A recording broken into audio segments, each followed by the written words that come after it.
I've been using this whole Greek yogurt with the honey included. If you have just the plain yogurt, you can add a tablespoon of honey to this recipe or the sweetener of your choice, if any. In my blender, I'm adding in about a half a cup of yogurt, and as you can see, there's no exact measurements here. When I can pick up cheap fruit, I freeze it to make smoothies. Here I have some frozen bananas, and they always make a nice base for a smoothie. About a good cup and a half of frozen strawberries. And this is 1 cup of milk. And that's all the ingredients. Placing on the lid and blending for about 45 seconds.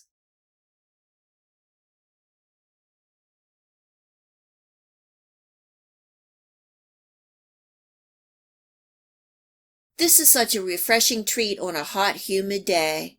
A rich strawberry cold smoothie with a nice tang from the yogurt and sweetness from the fruit.